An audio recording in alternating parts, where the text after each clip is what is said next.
سبھی مطلب ٹھیک ہے، آپ وہاں تک چلے جائیں، کیلیفورنیا چلے جائیں، اٹلانٹا چلے جائیں، ڈیلس، ہیوسٹن، شکاگو، مطلب کوئی ایسے، تو ان کے پاس بہت سے تمام شہروں میں مستقل ادبی پروگرام ہوتے ٹھیک ہے. ہیں. تو ان پروگراموں سے کوئی اردو کو فائدہ ہو رہا ہے؟ ہاں بالکل، ایکٹیویٹی تو اردو کی ہو رہی ہے، شاعری اچھی ہو رہی ہے، نثر اچھا لکھا جا رہا ہے، چونکہ ان کا مطالعہ زیادہ ہے، وہ دنیا کے لٹریچر پڑھ رہے ہیں، ترجمہ صحیح انگریزی میں، فرانسیسی، ساری دنیا کے لٹریچر وہاں ترجمہ ہو رہا ہے، اس کو وہ پڑھ رہے ہیں، پھر اس کا ترجمہ اردو میں بھی کر رہے ہیں، انگریزی میں کر رہے ہیں، یہ سب چیزیں. تنقید کا شعبہ ذرا کمزور ہے وہاں، اس میں کوئی شبہ نہیں. جیسے اب محمد عمر میمن صاحب بھی امریکہ میں جی ہاں، مقیم بہت تھے، بڑا نام ہے، تو بہت کام کر رہے تھے، انہوں نے انگلش میں اردو ادب کے لیے رسالہ بھی نکالا. جی ان کے ساتھ کافی کئی پروگرام میں اتفاق سے آتے رہتے تھے، نیو یارک حلقہ ارباب ذوق کے پروگرام میں، تو مجھ سے ملاقات رہی. جی پھر اسی طرح اور بہت سارے لوگ، بپسی سدوا وہاں ہیں، جی انگریزی کی بہت بڑی جو رائٹر ہیں جی وہ ہیں، اور شعرا ہیں. تو لیکن وہ وہاں جو کام ہو رہا ہے اس کے اثرات ہم تک تو نہیں پہنچ رہے پاکستان میں. نہیں، ابھی حلقہ ارباب ذوق اپنے تمام سال بھر کی جو ایکٹیویٹی ان کی ہوتی ہے، کتابی شکل میں اس کو شائع کر رہے ہیں وہ مسلسل. ابھی پچھلے سال چونکہ 2 سال سے نہیں آ رہا تھا، تو پچھلے سال ان کے 3 شمارے ان کے آئے. اچھا. ہاں، اور تو اس سے پتہ چلا کہ ہاں کیا کیا کام ہو رہا ہے ریکارڈ پہ بالکل ہر سال. لیکن ہمارے ہاں جو اردو شاعری جی ہاں اور اردو ادب کے لحاظ سے ایک کانفرنس ہوتی ہے کراچی آرٹس کاؤنسل میں، جی جو کہ عالمی اردو کانفرنس کہلاتی ہے، جی جی تو اس میں امریکہ سے ہم نے تو نہیں دیکھا کہ کوئی بہت خاص لوگ آئے ہوں شرکت کے. نہیں، اس میں بس یہ ڈاکٹر سعید نقوی وغیرہ یہ لوگ آ جاتے ہیں جن کو بلایا جاتا ہے. ہاں، اور اسے جو بڑے نام اب وہ رہے بھی نہیں، کچھ سینئر جو شعراء تھے انتقال ہو گیا، تو اب نیچے جو ہیں دوسرے. تو میں نے پہلے کہا کہ ابھی تنقید کا شعبہ جو ہے ذرا کم. ہاں، اکرام بریلوی وغیرہ تھے تو بات دوسری تھی. تو جو تخلیقات وہاں ہو رہی ہیں، چاہے شاعری ہو، چاہے ناول ہو، افسانہ ہو، انشائیہ ہو، وہ آپ کے خیال سے معیاری ہے؟ جی ہاں، بہت معیاری، بہت ہی معیاری نہیں، بہت ہی معیاری. خاص طور سے ناول بہت اچھے لکھے جا رہے ہیں، افسانے اچھے لکھے جا رہے ہیں. شاعری میں یہ ہے کہ نئے تجربات ہو رہے ہیں، چونکہ وہاں وہ رہ رہے ہیں تو وہاں کے تجربات کو بھی لکھ رہے ہیں، لیکن کم شعراء لکھ رہے ہیں صحیح. وہاں کے تجربات کو. زیادہ تر اپنے اسی ادبی حصار میں ہیں، جو ہم یہاں سے جو بر صغیر کا جو مزاج ہے، تو اسی کو شاعری پہ وہاں اس مزاج کا اثر ہے. ٹھیک، بالکل ٹھیک ہے. آپ سے گفتگو اور ہوگی. ثاقب موجود ہیں، بڑی اچھی چائے بناتے ہیں، آپ کو چائے پلواتے ہیں، اور پھر ایک چھوٹا سا وقفہ لیتے ہیں، اور وقفے کے بعد ہم پھر گفتگو کے سلسلے کو یہیں سے بڑھائیں گے. ناظرین ہمارے ساتھ رہیے. بہت شکریہ.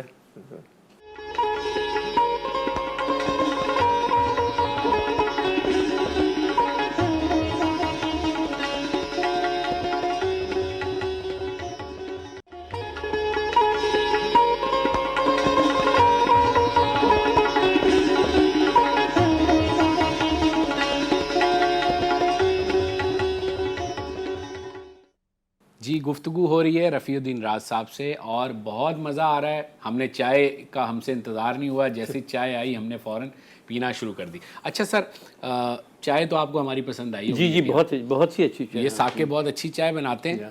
کبھی کبھی ان کو غصہ آئے تو یہ چائے خراب کر دیتے ہیں تنگ کرنے کے لیے، ورنہ چائے بہت اچھی بناتے ہیں ثاقب؟ صحیح کہہ رہا ہوں نا؟ غصے میں کڑک ہو جاتی ہوگی بس، اور تو ہاں بس یہی، بس یہ جب خود کڑک ہوتے ہیں تو چائے بھی کڑک.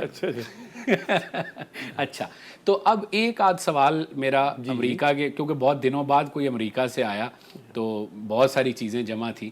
وہاں کے جو گورے ہیں، مقامی لوگ ہیں جو انگریزی بولتے ہیں، ان کی کتنی دلچسپی ہے اردو زبان میں؟ کیونکہ دنیا بھر میں جہاں اردو ہے وہاں ہندی بھی ہے، اور ہندی والے خاصے ایکٹیو رہتے ہیں. تو اس سینیریو میں ذرا بتائیے.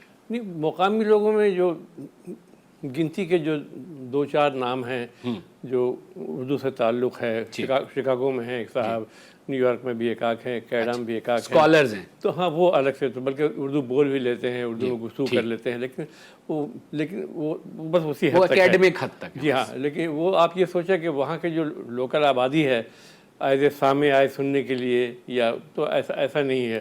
کسی تقریب میں ان کو بلایا جاتا ہے تو وہ آ جاتے ہیں، آ کے بیٹھتے ہیں، ٹھیک ہے. لیکن ظاہر ہے ان کے زبان کی چیز ہوتی نہیں ہے. پھر شاعری تو خود ایسی زبان جو ہے، آپ سوچئے کہ جو زبان جاننے والے بھی بہت شاعری کا ابلاغ بہت اگر شعر فہمی آپ کی اچھی نہیں ہے تو اپنی زبان کی شاعری کو بھی آپ اس طرح انجوائے نہیں کر سکیں گے جس طرح، تو وہ بیچارے کہاں سے کریں گے. تو لیکن یہ ہے کہ قریب ہیں تو ملنا جلنا ہے، آنا جانا رہتا ہے، لیکن کم لوگ آتے ہیں. ٹھیک ہے. تو اردو والے زیادہ ایکٹیو ہیں یا انڈیا والے زیادہ ایکٹیو ہیں وہاں، ہندی کے لوگ جو ہیں؟ نہیں، اردو کا پروگرام زیادہ ہوتا ہے، چونکہ جو مشاعرے ہوتے ہیں، جیسے علی گڑھ کی تنظیم بڑی تنظیموں میں سے ایک تنظیم ہے، اب تو خیر اس کے 2-3 حصے ہو گئے ہیں. یعنی انڈیا سے بھی اردو کی زیادہ پارٹیسپیشن؟ جی ہاں، لیکن ایسا بات نہیں.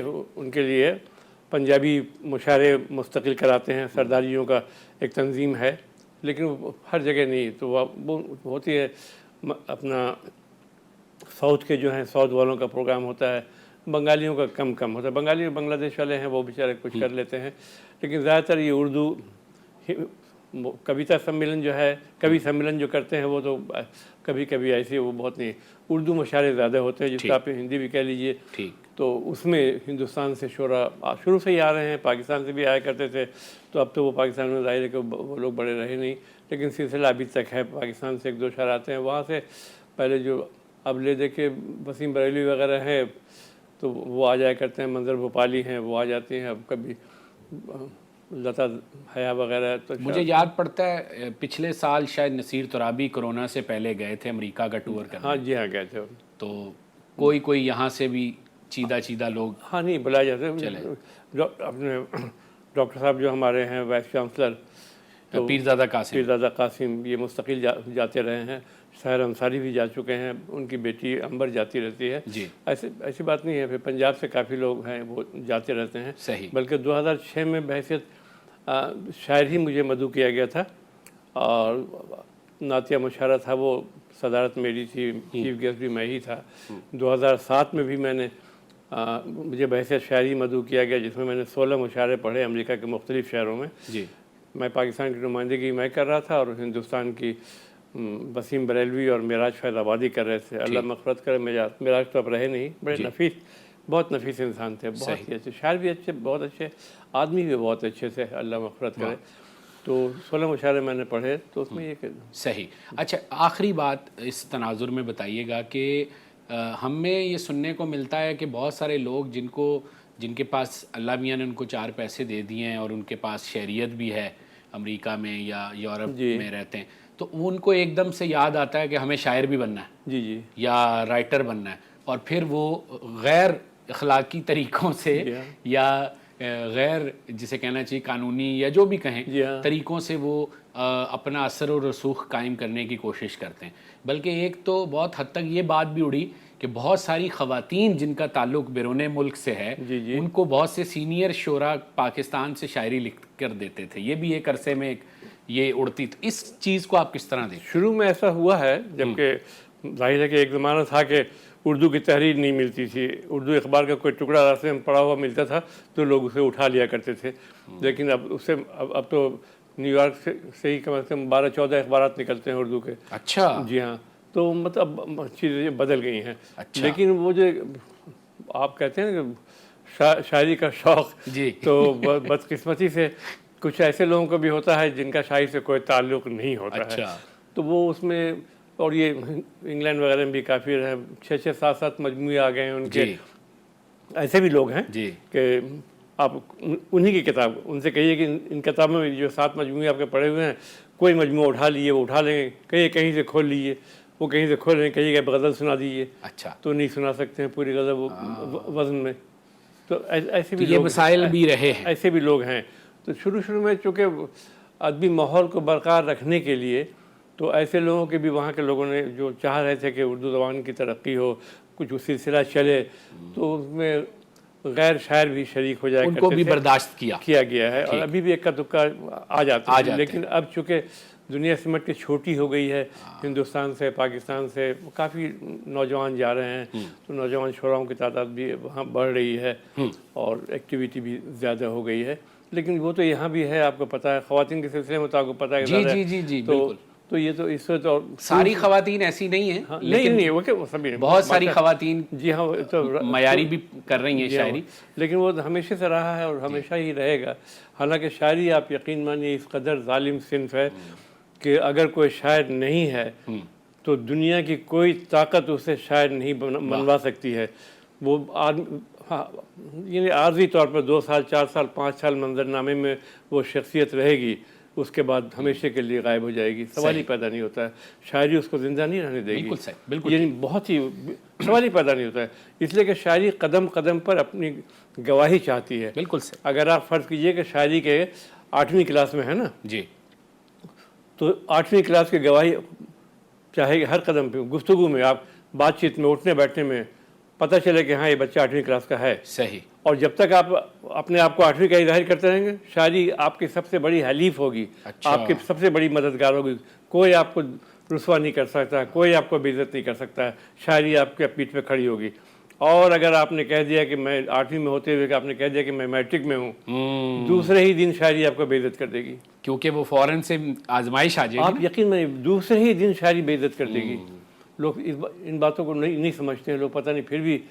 تو شاعری تو بالکل مطلب جو جیسا ہے اس کو ویسا ہی اون کرنا چاہیے. بالکل, اس کی عزت لوگ عزت کریں گے, کیوں نہیں کریں گے.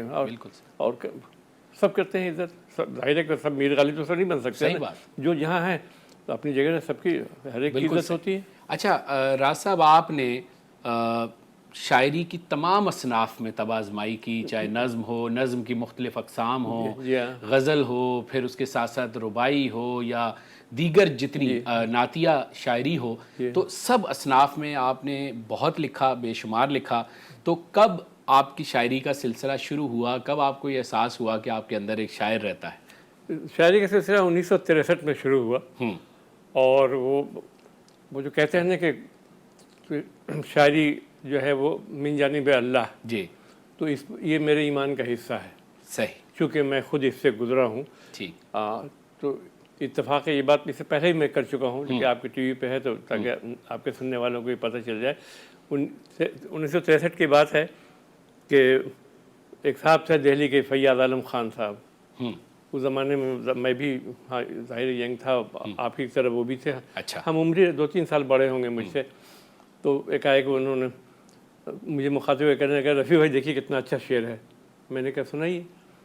تو انہوں نے ایک شعر سنایا, عام سا شعر تھا. پھر میری طرف دیکھنے لگے, کیا ہوا, کیسا؟ میں نے کہا ٹھیک ہے. تو میں نے کہا ٹھیک ہے, ایسا شعر تو میں بھی کہہ دوں گا.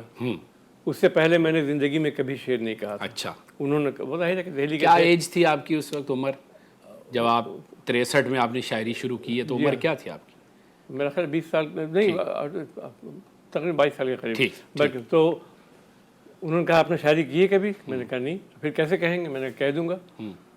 تو اب انہوں نے آزمائش کہنے لگے اسی بہر میں. میں نے کہا جی ہاں, مجھے کیا پتا بہر کس کو کہتے ہیں, یقین مانیے. اچھا.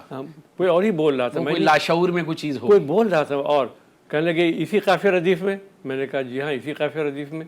مجھے کیا پتا قافیہ کس کو کہتے ہیں, ردیف کیوں کہتے ہیں, نہیں معلوم تھے. کہنے لگے اس میں فلسفہ بھی ہے اس شعر میں. میں نے کہا فلسفہ بھی ڈال دوں گا. اب ذرا غور کیجیے, پاگل پن. آج میں ایسا نہیں کہہ سکتا, یعنی 55 سال کی رعایت ہو گئی ہے, لیکن میں نہیں کہہ سکتا آج. بالکل صحیح. تو اس وقت میں پتہ نہیں کوئی اور بول رہا تھا. بالکل, وہ آپ کے اندر ایک چیز ہوتی ہے, منکشف کرنا تھا اللہ کو. تو جیسے انہوں نے کہا کہ ٹھیک ہے, اگر آپ نے ایک شعر کہہ دیا تو تمام لوگوں کو میں چائے پلاؤں گا. 5-7 لوگ بیٹھے ہوئے تھے, فوراً ہو گیا 1 منٹ کے اندر. کیا بات, واہ واہ. تو اس کے بعد انہوں نے دیکھا, کہنے لگے فلسفہ بھی آپ نے ڈال دیا اس میں, شعر فلسفہ بھی آ گیا تھا. وہی بہر, وہی قافیہ, وہی ردیف. بالکل صحیح. تو آپ اگر غزل کہہ دیں تو میں تمام لوگوں کو مغربی پراٹھے کھلاؤں گا. چلیں, یہ ہم اس بات کو پورا سنتے ہیں, ایک چھوٹا سا وقفہ لیتے ہیں. اور یہ جو آپ نے بچپن میں یہ جو بہادری کی دکھائی شاعری کے حوالے سے ہم جاننا چاہیں گے. ناظرین ہمارے ساتھ رہیے گا, رفیع الدین راز صاحب سے بات ہو رہی ہے, ابھی واپس آتے ہیں.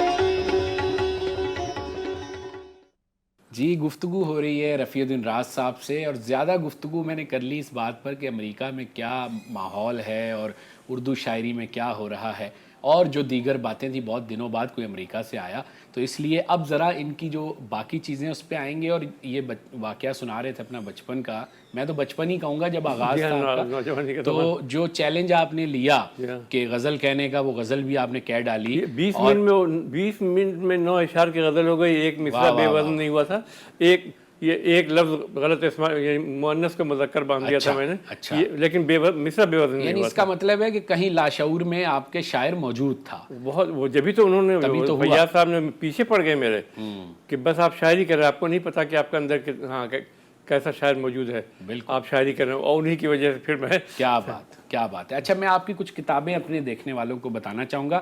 یہ آبشار سخن آپ دیکھ رہے ہیں میرے ہاتھ میں، اور یہ ان کا جو مجموعہ ہے، اس میں 9 نظموں کے 7 نظموں کے مجموعے ہیں. جی ہاں، 7 نظموں کے 1250 صفحات ہیں اس پہ، 1250 صفحات، 7 نظموں کے مجموعے.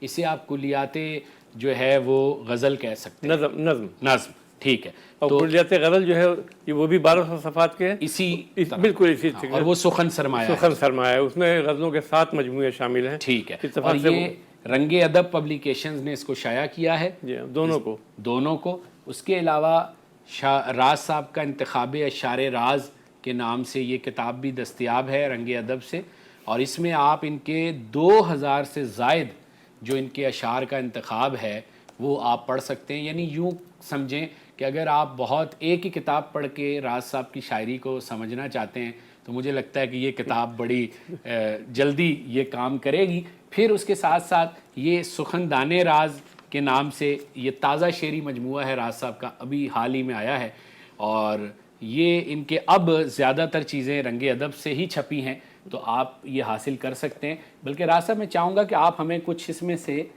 سنائیں بھی. نہیں، میں الگ سنا دے رہا ہوں. اچھا چلیں، ٹھیک ہے. اچھا، تو ذرا سا مجھے یہ بتا دیجئے کہ آپ کا پہلا مجموعہ کب شائع ہوا؟ پہلا مجموعہ دیدہ خوشخواب 1988 دسمبر میں شائع ہوا. ٹھیک ہے. پھر اس کے بعد یہ سلسلہ کیسے آگے بڑھا؟ 10 گیپ ہو گیا، 9 سال کے بعد بینائی 1997 میں بینائی آ گئی. ٹھیک ہے. اس کے بعد پیران فکر آئے، پھر نعت کا ایک مجموعہ جو روشنی کے خد و خال، جی، وہ 406 بند ہیں اس کے، مسدس کی شکل میں ہے. اچھا. اس میں کافی وہ ابو الخیر کشفی صاحب کا مضمون ہے جس پر انہوں نے شاعرانہ انجیل کہا اسے. اچھا، کشفی کیا صاحب بات ہے. شاعرانہ انجیل کہا. تو پھر سلسلہ چلتا رہا اور آج تک ابھی تقریباً میرا خیال ہے کہ 26-27 کتابیں ہو گئی ہیں. ٹھیک ہے. کچھ الگ سے کچھ کام یوں ہو گیا کہ جیسے ربائی کا آپ نے ذکر کیا، ربائی کے 24 اوزان ہوتے ہیں. تو پوری اردو شاعری میں جب سے 350-400 سال میں دیکھ لیجئے، صرف 3 شعراء ایسے ہیں جنہوں نے 24 کے 24 اوزان میں رباعیاں کہی ہیں. اچھا. ورنہ بڑے بڑے شعراء جو ہیں، بہت مضبوط شعراء ہیں، جوش ہیں، فراق گورکھپوری ہیں وغیرہ، کافی نام ہیں، لیکن غالب ہوئے، اقبال ہوئے سب، لیکن کسی نے 24 کے 24 اوزان میں نہیں، 4-5-6 مسئلے کی طرح. تو بس خوش قسمتی سے ان 3 ناموں میں ایک نام رفیع الدین راز کا ہے. واہ واہ، کیا بات ہے. اور 2 کون ہیں؟ اور ایک تو ہندوستان کے ہیں دونوں، ایک ابھی نام یاد نہیں، انٹرنیٹ پہ موجود ہے. اچھا. اور دوسری بات یہ کہ ربائی کی جو 24 اوزان ہیں ان میں غزلیں، جی، میں نے 24 کے 24 اوزانوں میں نے غزلیں کہیں جو اب تک کسی دوسرے شاعر نے نہیں کہا. اچھا، واہ. ربائی کے 24 کے 24 اوزان میں 2, 3, 4, 5 میں تو کہیں ہیں لوگوں نے، 24 کے 24 اوزان میں. کیا بات ہے. تو کوئی ایک آدھ بند سنائیے اگر یاد ہو اس وقت. بند تو ربائی کے بند تو اس میں صرف سنانا پڑے گا، ویسے غزل الگ سن لیجیے، کچھ اشعار سننا چاہتے ہیں تو. اچھا ٹھیک ہے. غزل ہم آپ سے آخر میں سنیں گے. 1-2 باتیں اور. اب آپ نیا کام کیا ہو رہا ہے؟ جیسے ابھی آپ کا یہ شعری مجموعہ آیا، آپ انشائیہ بھی لکھتے ہیں، تو انشائیے کی بھی آپ کے 3 مجموعے ہیں. ان کے نام کیا ہیں؟ پہلا مجموعہ ہے اس کا نام ہے سقراط سے شیخ چلی تک. اچھا. جی ہاں. اچھا، واہ. دوسرا بات سے بات. اچھا. اور تیسرا بھی ہے کیا نام ابھی. اچھا چلیں. تو آپ کو ہم اگر گوگل پہ سرچ کریں، فیس بک پہ سرچ کریں تو ساری چیزیں مل جائیں گی نا. صرف رفیع الدین راز آپ کلک کیجیے گا. ٹھیک ہے. تو آپ کو میں وکیپیڈیا پہ بھی ہوں، دعا یوٹیوب وغیرہ پہ سب جگہ میں ہاں، بس ٹھیک ہے۔ گوگل پہ آپ مجھے چیک کر لیں، وکیپیڈیا پہ دیکھ لیں۔ بلکہ میں تو اپنے دیکھنے والوں کو کہوں گا کہ راز صاحب کے صاحبزادے فیس بک امریکہ میں جاب بھی کرتے ہیں اور پارٹ ہیں اس ٹیم کا جس فیس بک کو ہم اور آپ استعمال کرتے ہیں۔ تو میں ابھی اپنے پروڈیوسر کو دھمکی دے رہا تھا کہ میں تمہاری آئی ڈی بلاک کرا دوں گا، راز صاحب آئے ہوئے ان سے کہہ تو یہ تو اس میں واہ واہ واہ، بہت عمدہ۔ تو اب مزید کیا نیا کام آپ سوچ رہے ہیں؟ دو کام سمجھیے۔ ایک تو میں غالب کی زمینوں میں کچھ غزلیں میرے پاس تھیں، اچھا، تقریباً 50 کے قریب۔ ہاں، تو دوست احباب کا اصرار تھا کہ آپ ایسا کریں نا کہ، بلکہ بہت پہلے سے لوگ کہہ رہے تھے کہ ان کی غالب کی تمام غزلوں پہ آپ غزلیں کہہ رہے کیا ہے؟ تو میں نے کہا، تو وہ تقریباً 140 کے قریب تو میں کہہ چکا ہوں، 20-25 اور کہنے ہیں۔ ٹھیک ہے، تو امید ہے کہ تو وہ کام ایک 1-1.5 مہینے میں کلوز ہو جائے گا۔ ٹھیک، دوسرے میں اپنے حیات کے بارے میں یادداشت کچھ لکھ رہا ہوں۔ جی، بایوگرافی لکھ رہے ہیں؟ ہاں، آٹو بایوگرافی لکھ رہا ہوں۔ وہ بہت ضروری ہے، ہاں، تو کیونکہ آپ کی پیدائش انڈیا کی ہے، جی ہاں، بہار کی، جی، اور پھر ہجرت کی، چلا گیا، آپ بنگلہ دیش چلے گئے، پھر بنگلہ دیش سے آپ جب کراچی آئے، پھر کراچی سے آپ امریکہ، نیو یارک چلے گئے۔ جی ہاں، تو یہ 4-5 ملک آپ کی زندگی میں بڑے اہمیت کے حامل ہیں، تو ہم چاہیں گے کہ آپ یہ کریں۔ بالکل، ہاں، نہیں وہ بھی انشاءاللہ تعالیٰ یہ کام پہ کمپلیٹ ہو جائے، غالب والا جو ہے میرا خیال 1-1.5 مہینے میں یہ کمپلیٹ ہو جائے گا۔ ٹھیک، پھر میں تو بالکل صحیح ہے۔ اور نئے لکھنے والوں کو کیا مشورہ دیں گے جو خاص طور پہ شاعری کرتے ہیں اور ایسا لگتا ہے فیس بک پہ اور سوشل میڈیا پہ دیکھ کے کہ شاعری تو کوئی کام ہی نہیں ہے، ہر کوئی شاعری کر رہا جی ہے، ہاں لوگ تو اس ماحول میں آپ کیا پیغام دینا چاہیں گے نوجوان نسل کو؟ وہ ہوتا ہی ہے شاعری۔ دراصل دیکھیے، لغوی معنی میں تو آپ مصرع موضوع کر لیں، یعنی نثر کو نظم کر لیں، آپ تو شاعر ہو گئے۔ آپ لغوی معنی تو یہی ہے نا۔ بالکل، تو بیشتر لوگ یہی سمجھتے ہیں کہ وہ ٹھیک ہے، کسی زمانے میں یہ ایک حد تک صحیح ہے کہ آپ نے مصرع موضوع کر لیا تو آپ شاعر ہو گئے، لیکن ہماری اردو شاعری کی روایت اب 350-400 سال کی روایت ہے، اور شاعری اب جہاں تک پہنچ گئی ہے اس میں وہاں رہنا، ہر شعبہ ترقی کر رہا ہے۔ سائنس کو دیکھ لیجئے، میڈیکل سائنس کو دیکھ لیجئے، فزکس کو دیکھیں، جس کو بھی دیکھیں تو ترقی کر رہا ہے۔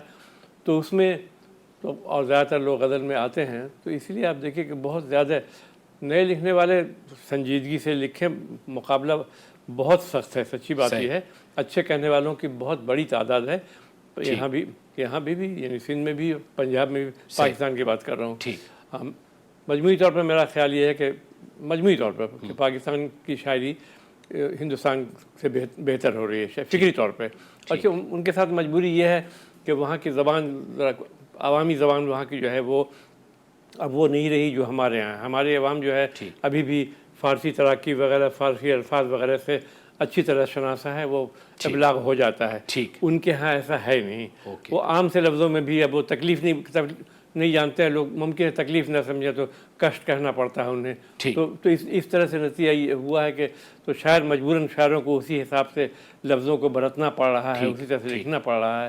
تو یہ وہ فرق آ گیا ہے زبان کے فرق کی وجہ سے۔ چلے صحیح ہے، لیکن بہرحال کام تو ہو رہا ہے دونوں طرف۔ بہت ہندوستان میں جتنے بڑے بڑے مشاعرے ہوتے ہیں، صحیح بات، ابھی میں گیا تھا 2 سال پہلے ایک مشاعرے میں، اب یقیناً تقریباً 800 لوگ موجود تھے۔ جی بالکل بالکل، اب وہاں مشاعرے تو بہت بڑے بڑے۔ اچھا، اب چونکہ وقت کی تنگی آڑے آ رہی ہے، آپ سے اجازت لینی ہے اور دیکھنے والوں سے بھی، تو ہم چاہتے ہیں کہ بس آخر میں آپ سے اب کچھ آپ کا کلام سن لیا جائے، تو کچھ غزل کے کچھ اشعار آپ ہمیں سنائیے اپنی۔ غزل کے اشعار تو چلیے، یا جو آپ چاہیں سنانا۔ قطعات کہیں تو 1-2 قطعات سنا دوں؟ جی قطعات سنا۔ غزل کہیں غزل سنا دوں؟ جیسے آپ کو ٹھیک ہے۔ چلیے دیکھیے، بچوں کے حوالے سے اب دیکھیے 2 قطعے، ہاں دیکھیے گا کہ جن آنکھوں میں ضیاء زندگی ہے انہیں دلکش نظارہ دے رہا ہوں۔ واہ، جن آنکھوں میں ضیاء زندگی ہے انہیں دلکش نظارہ دے رہا ہوں، میری انگلی ہے اور بچے کی مٹھی سہارے کو سہارا دے رہا ہوں۔ واہ کیا بات، واہ بہت اچھا، اور سنائیے۔ ہماری ذات میں بچہ بھی ایک موجود ہوتا ہے، وہ جس کی بات سن کر دل ہم اپنا ہار دیتے ہیں۔ واہ، ہماری ذات میں بچہ بھی ایک موجود ہوتا ہے، وہ جس کی بات سن کر دل ہم اپنا ہار دیتے ہیں۔ یہ معنی ایک دن ہم سے بچھڑ جاتا ہے وہ لیکن، یہ معنی ایک دن ہم سے بچھڑ جاتا ہے وہ لیکن، وہ بچہ خود نہیں مرتا، اسے ہم مار دیتے ہیں۔ ہائے، واہ واہ، کیا بات ہے راز صاحب، بہت شکریہ، آپ نے وقت نکالا، ہمارے پروگرام میں تشریف لائے اور اتنی مزے کی باتیں کی، کتابوں کے حوالے سے بتایا، تو یقیناً ہمارے دیکھنے والوں کو بھی مزہ آیا ہوگا۔ پھر زندگی کے کسی موڑ پر آپ کو دوبارہ مدعو کریں گے، آپ سے اور گفتگو کریں گے۔ انشاءاللہ بہت شکریہ آپ کا۔ بڑی نواز میری طرف سے، آپ کو اور سامعین کو بھی، جو ناظرین کو سلام میری طرف سے۔ بالکل ٹھیک ہے، اور ناظرین آپ کا بھی بہت شکریہ۔ آج ہم نے گفتگو کی رفیع الدین راز صاحب سے، اور بہت سارے مباحث زیر بحث آئے، پاکستان اور پاکستان سے باہر شاعری کا کیا ماحول ہے، نیا کام کیا ہو رہا ہے، اس پر تفصیلی بات ہوئی۔ جلد ملاقات ہوگی آپ سے دوبارہ اگلے پروگرام میں، نئی شخصیت کے ساتھ، نئے موضوع اور نئے پہلوؤں کے ساتھ۔ اپنا بہت خیال رکھیے گا۔ خرم سہیل کو چائے خانے سے دیجیے گا اجازت۔ خدا حافظ۔